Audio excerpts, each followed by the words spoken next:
Hello, everybody. I just loaded up this replay, and I found something really interesting that I think you'll get a kick out of. This is before the game has even started. Probably the players are still just moving from the loading screen into the game, and I looked at the minimap, and there's a little blue dot right here. And fascinatingly, there's a locust here, and I would think maybe this is like a Nubarak is being played here by Team Leoric Jenkins, but Nubarak doesn't make locusts. He makes beetles, and this to me looks like an Abathur locust. So before the game even starts, there is an Abathur watching over us, and if you play the replay, it just starts the game, does nothing yet. It gets taken out by this turret. I don't know if that's true for every Tomb of the Spider Queen game, but it's a great way to start off this tournament match between Team Leoric Jenkins and Team Orange. This is the second game these two have fought against each other. Team Orange able to pull out the first victory in round one. So if they manage to win this game, they'll be moving forward to the semifinals. And if Team Leoric Jenkins wins, then we will move into our third game between these players, and the result of that game will determine who moves forward into the semifinals. This game here played on the side of Team Orange, Darth Raven playing Muradin, Lexibo playing Zul, Shadow Sheila on Li Ming, Turtle Soup playing Gul'dan, and Saturn playing Anduin. For Team Leoric Jenkins, Psycho playing Kerrigan, Thembus on Leoric, Artemis by Orphea, Fairy Sunbeam on Anubarak, and Cody Sparks playing Alex Straza. Looks like the game is already fought with a slight fight, but with no discernible winner or loser. At the bottom, Leoric has decided to take the early soak approach, abandoning the team fight and going to soak the lanes, get some experience for the team. Zul appears to be absolutely alone, gets hopped on by Kerrigan. Is she going to fall? Yep, she pulls him in, stuns him, and the 4 against 1 ends in a remarkably predictable way. But not a lot of support from Team Orange for the rest of the team. So Team Leoric Jenkins able to pick up the first kill of the game. Here's the talent breakdown. Kerrigan going with the basic attack build. Leoric, he hasn't activated the heal. Orphea with the basic attack build, shield build for Anubarak, who is now charging in to attack.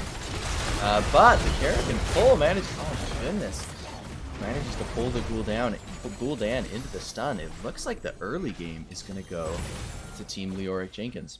They did lose the last game, but they're putting up a really strong showing for the early game of this match. Alex Straza, I believe this is a Q build for her. Let's double check here. Yeah, that's the Q build for her. I don't see any quests except for Gul'dan's life drain build. Kerrigan once again pulling 2 members of the enemy team. Are they gonna get 2 kills? No, just 1. Muradin just Nope. Nope, Alex Straza throwing your E over the wall. That makes short work of a Muradin that only has 40 health. Gul'dan just needs to pick up regen globes in order to get his quest complete. If he gets to, I believe, 15, yep, when he gets to 15, none of his abilities cost quite as much, so he doesn't have to use his life tap to restore mana as much. He's kind of a unique character in that he doesn't regenerate mana naturally. He has to sacrifice a portion of his health in order to get some mana back. We'll probably see him do it here in a second. I mean, maybe. I don't know. Looks like Zul and Leoric fighting each other for the bottom lane, and a potential gank, but Leoric able to get away. He ghosts away, and I don't think he has any choice but to let them take that bottom siege camp. This is, of course, what he sees. He suspects they're on it. Yep, he goes to check. Indeed, they are. They are on it. Orphea and Gul'dan are fighting each other. I think in most lineups, Orphea beats Gul'dan one-on-one simply because Gul'dan has to hold still, and that makes it so easy for Orphea to pump her whole damage kit into him. Zul with a great showing down bottom, able to follow the siege camp over to their wall, but he gets ganked by not 1, not 2, not 3, but 4 members of the enemy team. Fortunately, 2 more members of Team Orange come to his aid, and he gets out without too much trouble. The real one you want to watch for in this game, it seems like, is Psycho's Kerrigan. She'll pull you right back in the middle of the team, and then Orphea has you in range for her devastating chomp. Looks like most of both teams are opting to fight in this bottom lane, which is pretty common, especially on this map. And we get an extremely early Webweaver summon. The team Leoric Jenkins able to turn in enough gems to get a Spider Queen on each of their lanes. Some really nice early push in addition to the 4 kills that they already have this game. It is 4-0. They lost their last game and they said, nah, we're not doing that again. Kerrigan getting stuck with the root. Nubarak kind of tries to help her, but misses a stun, and Kerrigan goes down. So there's the first kill for Team Orange. Muradin and Gul'dan trying to kill the Spider Queen in both the middle and top lanes. And how much damage do we have actually being done? Looks like most of the tower's gone there. Just the wall going down top. There's the Muradin getting stunned, but pulled back to safety by Anduin. He manages to get the Chastise on Nubarak, but he's pretty tanky and he'll probably be just fine. Even if Leoric hits him, he gets 65 spell armor from his shield. So she's not exactly the one most proficient at hunting him. Go back in, Kerrigan jumps on the team, Orphea follows up with the damage. And they get a triple kill. Oh my goodness. What did I tell you about Gul'dan and Orphea? It's absolutely devastating if Orphea can get on top of Gul'dan. Leoric gonna go ahead and soak the bottom lane while the rest of his team members try and get a preemptive fort. At just 5 minutes of the game, taking a fort is huge, and that's gonna give them a lot of experience. They're not short on experience either. That's already 9-7. But they're going to get even more passive experience in addition to catapults running down that middle lane for the rest of the game. Leoric still down bottom, soaking the lane, whereas the rest of the team rotating between top and middle, getting a whole lot of gems. A whole lot of gems, yeah, look at that. 5, that's 30, 36, 39 gems. They only, actually, they could turn in now if they wanted to. Oh, sorry, no, that's the wrong team. They could not. They could not. They still need 11 more. And just the most clutch save from Anduin. And Luini manages to escape from Kerrigan's grasp. Kerrigan getting rooted. Probably not a lot of follow-up. There's a orb, so a good amount of damage, losing maybe about a third of her health there, but healed right back up from Alexstrasza. There's a little bit of a fight going on here between Zul and Gul'dan. Neither of them have enough damage probably to kill the other, but keep an eye on it and see if anything develops. There's the pull from Kerrigan and the follow-up from Orphea. So much AoE going down. It could have been much worse. It could have been much worse, but Kerrigan goes down and that poor Anduin, stuck in the cocoon and then forced to live out his worst nightmare. Emerging from it, getting killed. Muradin doing his best to save the Anduin's life, but because he got involved, he too goes down. So this is the second Spider Queen wave for Team Leoric Jenkins. They have such a strong early game lead in this game. It will be incredibly impressive if Team Orange manages to turn this around, and they are doing their best. They are doing their best. But can they put up with all the... Oh, see, there goes the ult from Leoric, just barely missing the Team Orange members. But they managed to get all 3 forts, and we are just about 8 minutes into this game.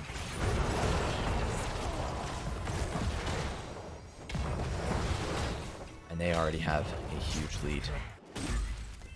Leoric always dutifully taking care of the lane clear for his team. If we look at the experience contribution, we can see, let's see, for Leoric, yeah, a whopping 7,400 EXP, and the second highest being Kerrigan.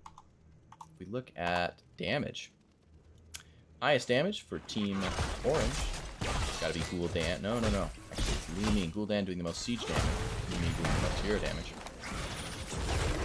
Most hero damage, not surprisingly, from Orphea and Kerrigan on the side of Team Leoric Jenkins. There's a Nubarak getting stunned. Takes a good bit of damage, but there goes the lifeline from Alexstrasza. That's going to heal him back up to full health. There's the fear from Gul'dan, and manages to get Orphea some well-needed revenge. Alexstrasza turning into a big dragon. Not much else to say about that. And I don't know. They may be guarding. Yeah, they don't want that Zool to turn in. She might risk her life for it. There goes a Nubarak. This team absolutely denying Team Orange's opportunity to turn in, but they're paying for it. They're paying for it dearly. They don't have the team support to maintain that kind of poke. There goes Muradin trying to chase the Alexstrasza, but a very timely Leoric ult.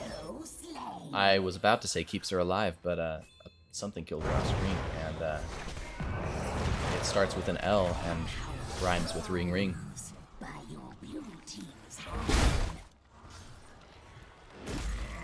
Leoric taking that top lane. The blue web weavers are finally descending. This gives Team Orange their chance at a comeback. If we just look at the primary defensive structures, you can see that they're still pretty dang healthy, especially considering we are 9 minutes and 24 seconds into this game.